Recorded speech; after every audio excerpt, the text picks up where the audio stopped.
오늘 주신 말씀 시편 91편 말씀입니다. 함께 제가 먼저 교독해서 읽겠습니다. 지존자의 은밀한 곳에 거주하며 전능자의 그늘 아래에 사는 자여,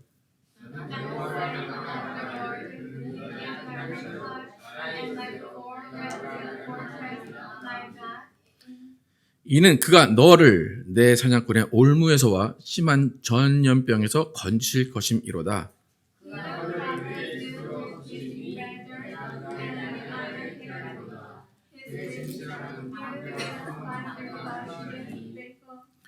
너는 밤에 찾아오는 공포와 낮에 날아드는 화살과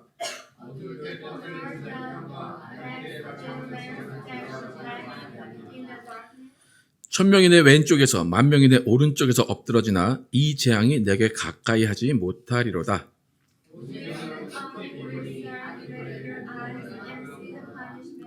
내가 말하기를 여호와는 나의 피난처시라 하고 지존자를 너의 거처로 삼았으므로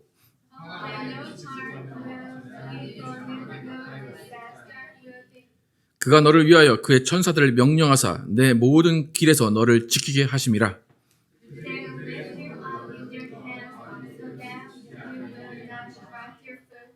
내가 사자와 독사를 밟으며 젊은 사자와 뱀을 발로 누르리로다.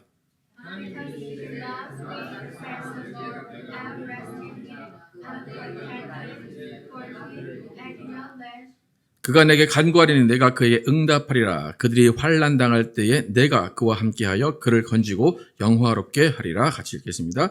내가 그를 장수하게 함으로 그를 만족하게 하며 나의 구원을 그에게 보이리라 하시도다. 아멘. 내가 세운 기준으로 하나님을 시험하지 마십시오 라는 제목으로 오늘을 나누겠습니다. 오늘 시는 우리가 잘 읽어서 알겠지만 하나님의 전능하심을 소개하고 찬양하는 시입니다. 그러니까 하나님이 전능하신 분이시다라는 것을 소개하는 말을 우리가 읽을 수 있습니다. 여러분, 누구를 소개한다, 누구를 제3자에게 소개한다는 것은 쉬운 일이 아닙니다. 내가 누군가를 제3자에게 소개시켜주기 위해서는 내가 먼저 그 소개할 사람과 대화를 많이 해보고 그 사람과 많은 경험을 통해서 그 사람이 어떤 사람인가를 먼저 깨달은 다음에 내가 그 사람을 파악하고 그 다음에 제3자에게 이 사람은 이런 사람이야 라고 소개를 해줄 수 있습니다. 그래야만 나중에 어떤 비난을 받거나 어떤 욕을 얻어먹지 않게 됩니다. 오늘 이 시의 저자는 분명히 하나님의 전능하심을 쭉 이야기하고 있습니다. 오늘 이 시를 쭉 읽으면서 여러분 하나님은 저렇지 않는데 라고 생각한 부분이 아무것도 없을 거예요. 하나님은 이렇게 전능하시고 저렇게 전능하시고 하나님은 뛰어나신 분이심을 분명히 쭉 이야기하고 있습니다. 하나님은 전염병에서 건지시는 분이시고 하나님은 날아드는 화살을 두려워하지 않게 하시고 양 옆에서 1000명, 10,000명이 쓰러져도 나는 그 굳건히 설 수 있게 하시는 분이시고 낭떠러지에 떨어져도 발이 닿지 않게 하시는 분이 하나님이십니다. 여러분 다 믿으십니까?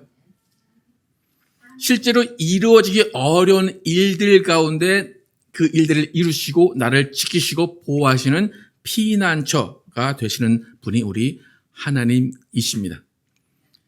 오늘 시는 분명히 그런 이야기를 하고 있는 거 맞습니다. 그런데 말하는 시점을 잘 보면 1절과 2절에서는 나의 시점에서 이야기를 합니다. 오늘 1, 2절 다시 한번 읽어보겠습니다. 시작. 지존자의 은밀한 곳에 거주하며 전능자의 그늘 안에 사는 자여, 나는 여호와를 향하여 말하기를 그는 나의 피난처요 나의 요새요 내가 의뢰하는 하나님이라 하리니. 1, 2절 보면 이 시의 저자가 직접 나의 하나님에 대해 설명합니다. 나는 하나님의 은밀한 곳, 지존자이신 그분의 은밀한 곳에 거주하며 그의 그늘 아래 살고 있다. 그래서 나는 이렇게 고백한다. 여호와를 향하여 말하기를 그는 나의 피난처요 나의 요새요 내가 의뢰하는 하나님이다. 여러분 아멘이십니까? 여러분의 고백이 이와 동일합니까? 이렇게 전능자신 하나님을 소개를 합니다. 이렇게 짧은 한마디로 나의 관점에서 나의 하나님을 또 어떻게 보면 보편적인 하나님의 정의를 소개합니다. 그런데 그 다음 3절부터 보면 이 3절부터는 나가 아니라 너로 바뀝니다. 내가 아는 하나님, 나의 하나님은 이런 하나님이야. 전능자시고 지존자시고 나는 그가 나를 지키시고 보호하시고 그는 나의 피난처고 나의 여호와 하나님은 모든 것을 다 아시는 분이야. 그런 극찬을 합니다. 그런데 그 다음 구절부터 이제 이 사람이 하나님에 대한 소개, 하나님에 대한 적용을 너라는 단어, 내가라는 단어를 사용해서 다른 사람에게 적용을 하기 시작합니다. 그러니까 수많은 구체적인 상황을 예를 들어서 이 상황에서 너를 구하실 거야. 이 상황에서 내가 이런 하나님을 경험할 거야. 이런 상황 가운데 너를 지키실 거야. 라고 제3자가 경험하게 될 하나님을 소개를 해줍니다. 근데 그 소개가 되게 구체적이에요. 되게 구체적인 상황 가운데 이렇게 해주실 거야. 구체적인 상황 가운데 이렇게 내가 볼 거야. 라고 이야기를 합니다. 우리가 좀 아까 읽었지만 1, 2절에 하나님은 구체적인 하나님이 아니라 그냥 일반적인 전능하신 하나님. 그냥 구체적인 것이 아니라 그냥 이런 하나님은 일반적으로 이렇게 나타나셔. 라고 소개를 해놨는데 그게 나의 하나님 그렇다는 거예요. 그런데 너의 하나님은 상당히 구체적입니다. 제가 이 시를 읽으면서 궁금했던 게 뭐냐면 이 시를 지은 저자가 이런 하나님인 걸 아는 거는 알 것 같아요. 이런 하나님을 이해하고 있구나. 하나님을 이렇게 이해하구나. 이렇게 하나님을 소개하는구나. 그런데 그 너라는 단어를 붙여서 구체적인 상황을 이야기할 때 그러면 이 나라는 이 시의 저자는 너라고 하면서 적용시킨 그 모든 하나님이 일하신 그때 그 모든 상황을 경험을 했을까라는 거예요. 하나님 너를 지키실 거야 라고 하는데 그 구체적인 상황이 하나님이 나를 그렇게 지켜주셨기 때문에 너도 지켜주실 거야 라고 말하는 건지 아니면 그냥 이런 하나님은 이런 시대라고 듣기만 하고 그 하나님은 너 그런 상황이 있으면 그렇게 지켜주실 거야 라고 말하는 건지 그게 좀 궁금해졌어요. 그러니까 분명히 아까 전염병에 걸리지 않게 하신다고 그랬어요. 근데 나 얘기가 아니라 네 얘기였어요. 너는 전염병에 안 걸릴 거야 그랬어요. 근데 이 시의 저자가 전염병이 창궐한 그때에 내가 전염병에 안 걸렸기 때문에 너도 안 걸릴 거야 라고 말한 건지 아니면 성경에 하나님은 전염병에 안 걸리게 하셔 라고 하니까 그냥 일반적으로 너도 안 걸릴 거야 얘기했는지 그것이 궁금해집니다. 그리고 성경에 내가 낭떠러지에 떨어져도 돌이 바위에 부딪히지 않게 해줄게 라는 것이 오늘 본문에 써 있어요. 그죠? 기억나십니까? 그렇다면 이 시의 저자가 본인이 낭떠러지에서 떨어져 봤는데 하나님께서 도와주셔서 천사가 붙들어서 내 발이 바위에 부딪히지 않더라. 그러니까 하나님이 너도 그렇게 하실 거야 라고 한 것인지가 궁금하다는 이야기입니다. 이제 제가 말하는 의도를 좀 아시겠습니까? 이런 구체적인 상황 가운데 당신이 만날 전능하신 하나님에 대해 소개하는데 그 하나님을 내가 먼저 만나봤는지가 궁금하다는 것입니다. 여러분 우리는 다 이런 하나님을 믿어요. 그렇죠?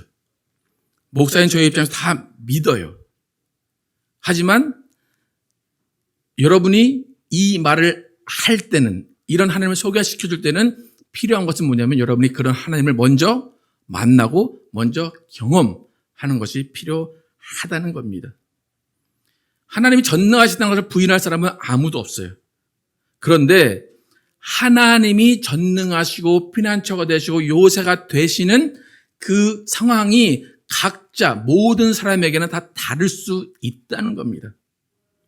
그런데 하나님이 일하시는 방법이 다 다름에도 불구하고 그냥 내가 어디서 주워 들은 아니면 내가 어디서 읽은 하나님의 정의를 가지고 야, 하나님도 이렇게 해주실 거야 라고 너무 쉽게 그 사람에게 정의하는 것은 좀 위험한 일이라는 겁니다.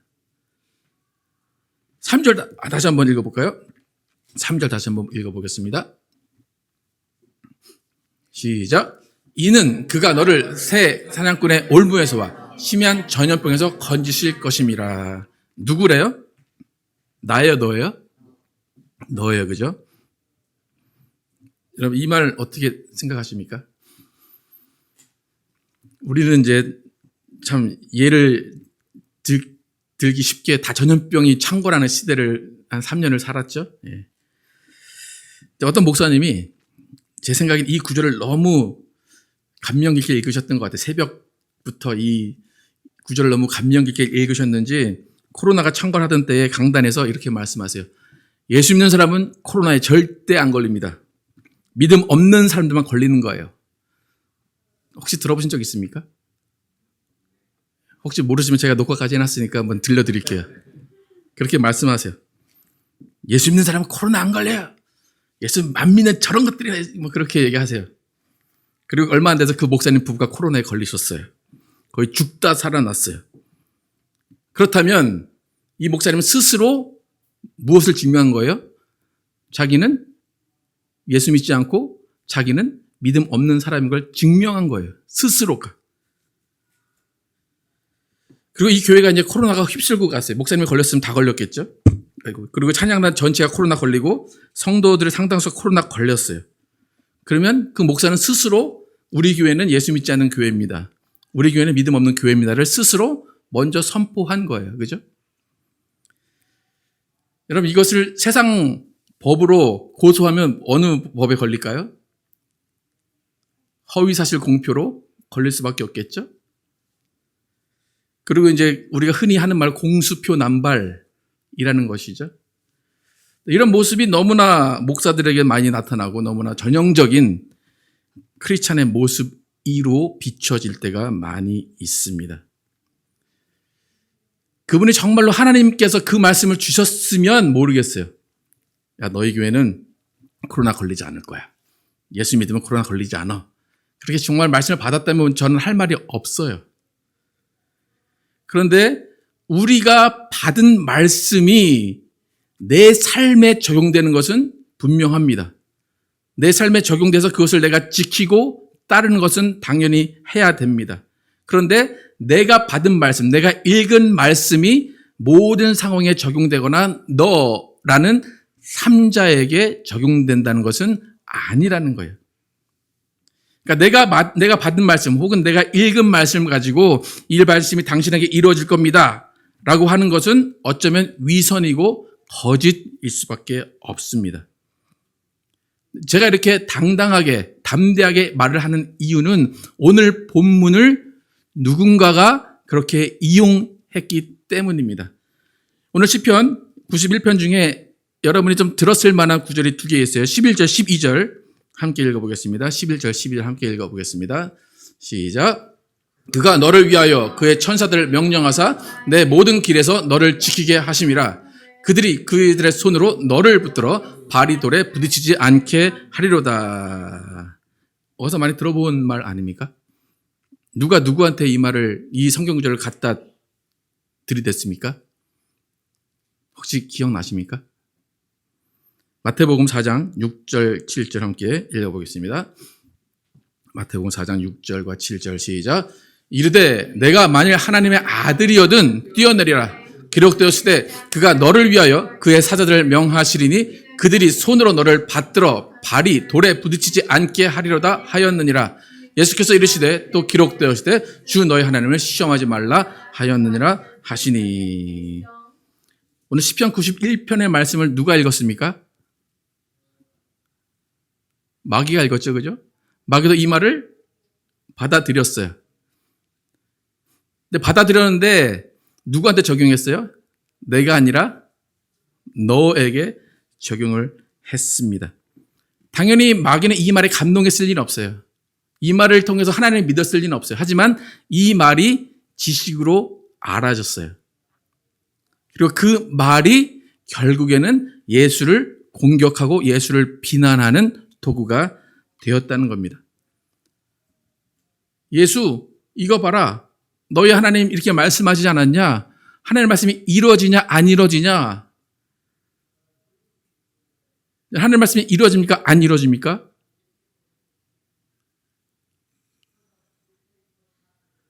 Yes, no. 하나님 말씀 분명히 이루어지죠. 1.1획이라도 틀림없이 다 이루어져요. 그럼 마귀는 이루어질 것을 믿고 야 말씀이 이러니까 너 이렇게 될 거야. 너 해봐. 라고 제안을 해준 거예요. 그러면 예수님의 입장은 어떻게 해야 돼요? 그렇지 이루어지겠지. 하나님이니까 나를 보호하시겠지. 당연히 나 아들이니까 또 나를 다치지 않게 해주시겠지. 그렇게 나오셔야 정상이라고 생각하는데 예수님은 어떻게 했어요? 아니야. 그 말씀 내게 이루어지지 않아. 뭐 이런 말씀 하지 않았지만 하나님을 시험하지 마. 그렇게 반응하십니다. 예수님은 오히려 주 너희 하나님을 뭐 하지 말라? 시험하지 말라. 그렇게 말씀하세요. 예수님이 하나님을 시험하지 말라 그 의미는 뭐냐면 그래 성경에 나와 있는 말씀 맞아. 그런데 그것을 내가 직접 받은 게 아니기 때문에 나에게 적용시키지 마. 네가 받았으면 네가 실천해. 라는 거예요. 그러니까 내가 받지 않은 말씀을 내가 경험하지 못한 말씀을 다른 사람에게 들이밀어서 이게 될 거야 라고 하는 것은 하나님을 시험하는 겁니다. 혹시 이런 설교 많이 들어봤을 거예요. 여러분 하나님을 당황시켜라. 하나님을 당황하게 하라. 혹시 이런 설교 들어보신 적 있습니까? 그리고 기도할 때 근거 구절을 가지고 기도해라. 들어보신 적 있습니까? 성경 구절 아무나 빼가지고 딱 이거 가지고 하나님 이렇게 말씀하셨잖아요. 나한테 이루어지게 해주셔야죠. 라고 기도하라는 것이 하나님의 응답을 이끌어내는 기도 방법 중에 하나라고 많이 이야기를 합니다. 그것이 내게 주신 말씀이면 상관없어요. 그런데 내게 주신 말씀이 아니라 성경에 있다고 해서 그 말씀이 나 혹은 다른 사람에게 적용시켜야 되는 일은 아니라는 겁니다. 내가 받은 말씀이란 분명히 나에게 이루어져야 되고 누가 비난을 해도 그 말씀이 이루어진다고 믿고 따라가야 돼요. 하지만 넌 전염병이 걸리지 않아 라고 하신 것은 좋은데 그것을 다른 사람에게 하나님은 믿는 사람들에게 전염병을 걸리지 않게 하셔 라고 해석을 해버리고 그것을 다 적용시키면 그것은 하나님을 시험하는 것입니다. 그것은 마귀가 하는 행위와 똑같은 거예요. 여러분 지난주 설교했듯이 크리스천의 장점은 뭐냐면 소망이에요. 희망을 갖는 거예요. 그러나 소망은 하나님이 내게 주시는 것이 소망이지 그 소망으로 장사를 하면 안 돼요. 그 소망으로 사람들을 호도하면 안 되는 겁니다. 그러니까 아픔과 슬픔 가운데 있는 사람에게 믿는 사람들은 희망을 줘야 돼요. 소망을 줘야 돼요. 말씀을 가지고 소망을 주고 희망을 줍니다. 그래서 흔하게 이루어지는 일들이 뭐냐면 여러분 병이 나을 겁니다 라고 얘기를 해요. 선포를 해요. 그리고 병이 낫는 사람이 있고 안 낫는 사람이 있어요. 그러면 그 원인은 뭡니까? 어떤 사람은 낫고 어떤 사람은 안 낫어요. 왜 그런 두 가지 상반된 상황이 이루어집니까? 뭐라고 설명합니까? 왜 그 말씀을 믿지 않습니까? 당신의 믿음이 부족해서 하나님의 말씀이 이루어지지 않았습니다라고 선포는 제대로인데 믿음이 잘못됐다고 이야기할 때가 있다는 겁니다. 여러분 이런 모습은 마귀가 사용하는 모습을 기억해야 됩니다. 여러분 믿음이라는 것은 각 개인의 성격이나 외모같이 다양할 수밖에 없어요. 그럼 성경이 말하는 기본적인 믿음의 정의는 이렇습니다. 히브리서 11장 6절 함께 읽어보겠습니다. 믿음의 정의가 무엇인지 시작. 믿음이 없이는 하나님을 기쁘시게 하지 못하나니 하나님께 나아가는 자는 반드시 그가 계신 것과 또한 그가 자기를 찾는 자들에게 상 주시는 이심을 믿어야 할지니라. 성경이 정의하는 믿음은 이런 정의예요. 보편적인 믿음은. 그런데 이렇게 믿음이 이렇다라고 얘기하는데 이런 믿음 안에서 하나님을 기쁘시게 하는 믿음 안에서 각자가 정의하는 믿음, 각자가 따르는 믿음은 다 다릅니다. 어떤 분이 저에게 오셔서 어떤 분을 소개시켜줘요. 그러면서 이분 참 믿음이 좋은 분이에요 라고 소개를 시켜줍니다. 그러면서 여러 가지 이유를 대요. 뭐 새벽 기도도 안 빠지시고 3시간, 4시간 기도하시고 매일 성경 보시고 전도하시고 다 그렇게 이야기를 해줍니다. 근데 쭉 지나가다 보면 한 절반 정도는 저 사람 믿음이 있는 건가 라고 의심이 될 때가 있습니다. 그 이유는 뭐냐면 그분의 저를 소개시켜준 분이나 그 소개하신 분의 믿음의 문제가 아니라 제가 가지고 있는 기준이 다르다라는 거예요. 제가 생각하는 믿음은 기도 3시간, 4시간, 성경 얼만큼 전도 그것이 아니라 다른 기준으로 생각하고 있기 때문에 그분들은 제 기준에 봤을 때는 믿음이 좋다라고 인정하지 않는 부분들이 있을 수 있다는 거예요. 여러분이 인정하는, 여러분이 생각하는 믿음 좋다의 기준은 뭡니까? 제가 이렇게 여러분 믿음 좁으니까 그럼 우리는 다 안 좋다고 얘기할 것 같은데 여러분 믿음 좋다의 기준이 혹시 뭡니까? 누군가 저에게 소개시켜준 그것들 이렇게 새벽 기도, 3시간, 4시간 기도, 전도 그게 믿음의 기준입니까? 그러니까 여러분 대표해서 제가 어떻게 생각하냐면 믿음 좋음이라는 것은 항상 웃으면서 이기적이지 않고 앙심을 품지 않고 겉과 속이 다르지 않고 머릿속으로 남을 판단하거나 공격할 준비를 하지 않고 있는 선한 사람이 저는 믿음의 사람이라고 생각을 합니다. 분명히 여러분은 제가 말하는 이것에 동의하지 않는 분도 계실 거예요. 그러면 그분은 믿음에 대한 정의가 저와는 다르다라는 거예요. 왜 이렇게 각자가 믿음이 좋다, 나쁘다의 기준을 다르게 설정하게 됐을까? 그 이유는 뭐냐면 믿음에 대한 구절이 성경에 너무나 많은데 그 성경의 많은 구절 중에서 믿음이 이거라고 그곳에 꽂혀 있기 때문에 그것을 강조하는 그 부분은 나는 이거다라고 내가 받아들였기 때문에 믿음은 이거야 라고 생각하는 모든 사람들의 생각과 기준이 다르다는 거예요. 여러분 능력이 믿음이다 라고 하는 구절들이 있습니다. 고린도전서 한번 보겠습니다. 시작. 하나님의 나라는 말에 있지 아니하고 오직 능력에 있음이라. 너희 믿음이 사람의 지혜에 있지 아니하고 다만 하나님의 능력에 있게 하려 하였노라. 이 말씀을 딱 듣고 이 말씀에 감동받은 사람은 그 다음부터 믿음은 뭐예요? 능력입니다. 그러니까 능력 없는 사람을 보면 그 사람은 무슨 사람이에요? 저런 믿음도 없는, 그죠? 근데 제가 아까 저는 믿음의 기준이 뭐라고 했어요? 선한 사람이라고 그랬죠?